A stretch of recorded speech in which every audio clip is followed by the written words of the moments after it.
안녕하세요. 동동영입니다. 최근 들어서 이제 카톡방이나 제 영상 댓글에는 주식을 이제 시작하시는 분들이 많이 이제 보이더라고요. 근데 아시다시피 주식을 배우면 처음에는 수익이 조금 나는 것 같지만 손실이 좀 나게 되고 그 손실을 만회하기 위해서 뇌동매매를 하면서 더 많은 손실을 만드는 경우가 많이 있습니다. 그래서 머리는 차갑게 해서 매매를 해야 되는데, 물론 종목을 고를 때는 여러 가지 방식으로 접근을 합니다. 예를 들어서 이제 정부에서 이제 뭔가 그린 뉴딜이라는 어떤 특정한 그 정책을 발표하면 그에 이제 상응하는 수혜주들이 강하게 오르는데, 실제로 그 수혜주 중에는 나중에 실적이 좋아질 수도 있지만 단기적으로 그 테마에 엮여서 이제 잠깐 올라가는 경우도 있거든요.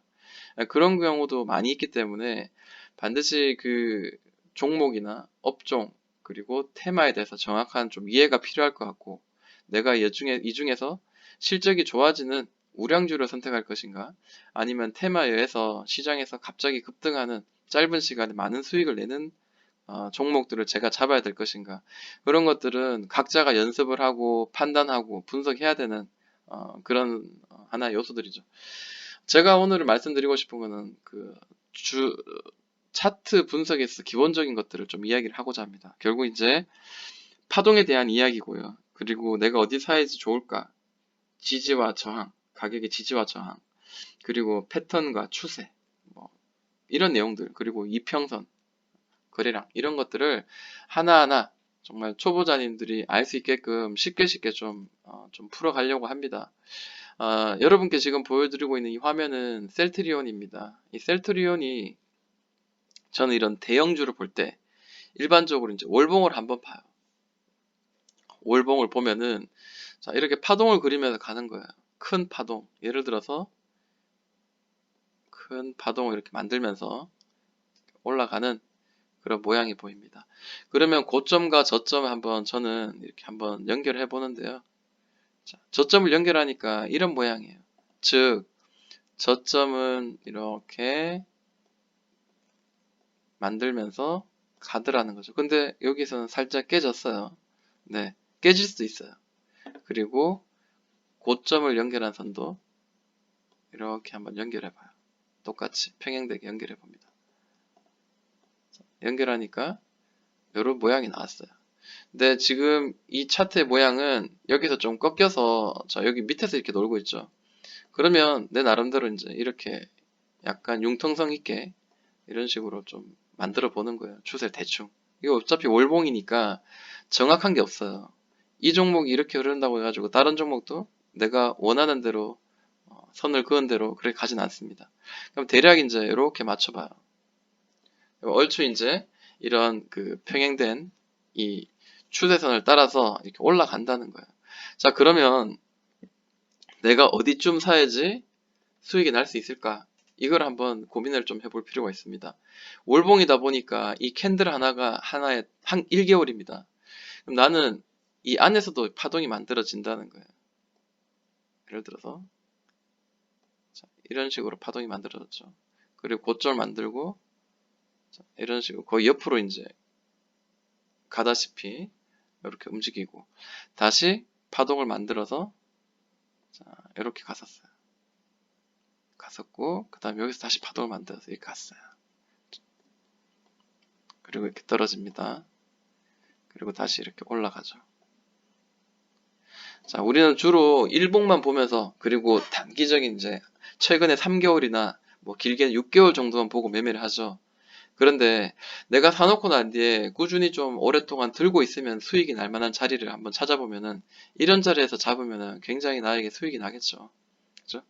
그래서 이런 추세 상단선을 돌파해내는 자리, 이런 자리에서 매매하면 수익이 날 가능성이 굉장히 높다는 거예요. 이 밑에서 잡으면 어떻게 돼요? 이게 올라가기 때문에 올라간 거지만 만약에 이 자리가 이탈돼서 이렇게 떨어진다면 큰 손실을 가지겠죠. 어느 정도 오르다가 이 추세선의 상단선 근처 가니까 다시 꺾이죠. 그러면은 여기서는 내가 수익 어느 정도 챙겨야 되겠구나라는 거예요. 영원한 건 없습니다. 다만 내가 얼마나 중기로 가져갈지 장기로 가져갈지 그걸 한번 생각을 해보는 거예요. 예를 들어서 내가 여기서 매매를 했어요. 굉장히 많이 올랐다가 그 다음에 되게 많이 떨어지죠.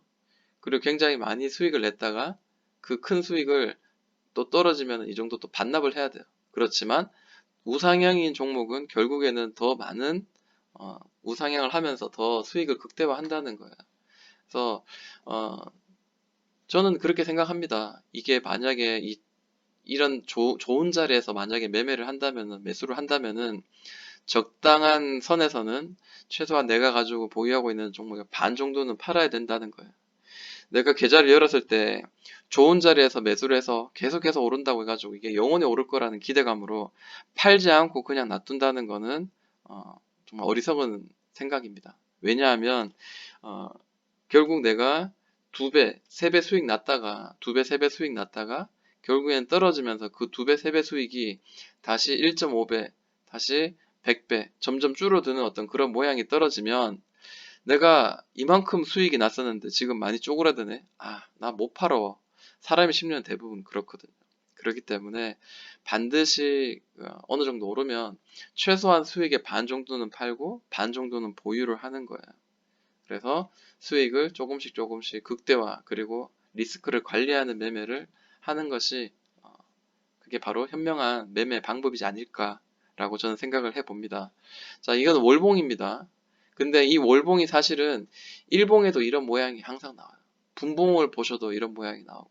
자, 그러면 주봉으로 가면은 또 이런 모양이에요. 자, 주봉이 조금 더 이제 촘촘해졌죠. 주봉에서 이제 이런 모양으로 한번 보는 겁니다. 자, 주봉에서 특정한 가격의 자리를 계속 두드리죠. 두드리는데 보시면 맞으면 다시 떨어지고 맞으면 떨어지고 맞으면 떨어지고 계속 그래요. 근데 이거를 우리는 보통 이제 저항이라고 해요. 그러니까 지지와 저항을 잘 아셔야 되는 게 자, 이렇게 맞고 떨어지고 맞고 떨어지고 여기 밑에도 마찬가지죠. 여기 밑에도 특정한 가격의 자리가 되면은 계속 맞고 떨어진다는 거예요. 물론 살짝 오른 적도 있죠. 그렇지만 일반적으로 이제 이렇게 봤을 때는 계속 오르다가도 오르지 못하고 오르다가 오르지 못하고 그죠?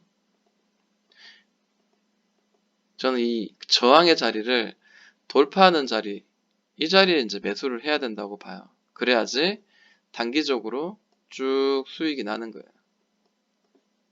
무슨 말인지 아시겠죠? 자, 이런 자리에서 횡보하는 이런 자리에 사면은 큰 수익이 나지 않습니다. 근데 여기를 돌파한 자리는 저항을 돌파한 자리는 그 다음 저항까지 꾸준히 올라간다는 겁니다. 마찬가지죠. 자, 여기도 저항의 자리입니다. 보시는 것처럼 저항을 계속 이렇게 받잖아요. 또 세 번의 저항을 받는 거예요. 이 세 번의 저항을 또 올려내면 또 그 다음 또 저항이 기다리고 있는 거예요. 자, 그럼 박스로 제가 한번 보여드릴게요. 박스를 보여드리면 자, 이런 모양이 되겠죠. 이런 모양이 됩니다. 그러면 나는 기본적으로 내가 어디 사야 되는지 내 스스로 이제 판단할 줄 알아야 돼요. 큰 추세선이 있습니다. 그리고 매물대가 있습니다. 그런 패턴이나 그런 방향이 있습니다. 이 방향에서 위를 돌파하면 새로운 박스 형성되는데 이 새로운 박스 형성되는 이 고점까지 대략 지금 주봉이거든요. 대략 65%의 수익이 날 수 있습니다. 물론 우리가 바닥에서 꼭지까지는 수익을 낼 수는 없어요. 그렇지만 65%면 그만큼 내가 수익을 내기에 좋다는 거죠. 자, 그럼 여기 밑에서 하면 되지 않나요? 라고 하시는 분이 있어요. 그런데 이런 경우도 생길 수 있다는 거예요. 그렇기 때문에 밑에서 지지하는 자리에서 눌림목에 산다는 것은 사실 굉장히 쉽지는 않아요.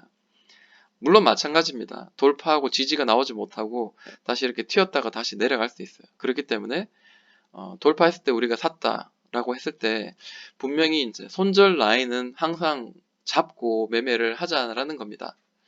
자, 그리고 큰 추세를 이제 봤을 때 고점, 그 다음에 저점, 그 다음에 다시 고점을 터치를 하죠. 그렇기 때문에 중장기적으로 장기적으로 내가 매매하는 사람이라면 자, 여기 터치하고 난 뒤에 이 상단까지 또 이렇게 매매를 할 수가 있겠죠.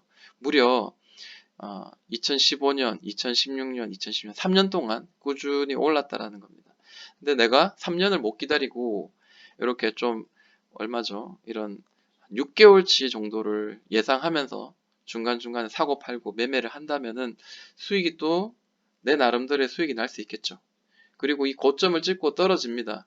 떨어지다가 어디쯤 반등이 나올 건가 보다가 이 추세선의 하단선에서 이제 반등이 나오는 자리, 즉 이 고점을 연결한 선, 이 자리를 돌파하고 난 뒤에 이렇게 추세선을 위로 상향 돌파하고 난 뒤에 어떤 특정한 자리에 또 매물대를 가격의 저항선을 돌파하는 자리는 또 우리가 매수할 수 있는 귀한 매수의 자리다라는 거죠.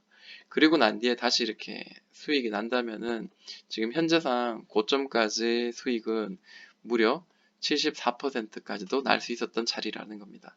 자, 결국에는 이 전 고점들은 다시 한번 그 매물의 벽이 될 수가 있습니다. 무슨 말이냐면 결국에는 또 이런 박스를 그리면서 갈 수가 있다는 거예요. 이게 한 번, 두 번, 세 번, 네 번, 다섯 번 만에 돌파할 수도 있고요. 한 번, 두 번, 세 번, 네 번 만에 돌파할 수도 있고, 혹은 한 번 만에도 돌파할 수도 있습니다. 그거는 그 차트를 보면서 매매를 해야 되겠죠.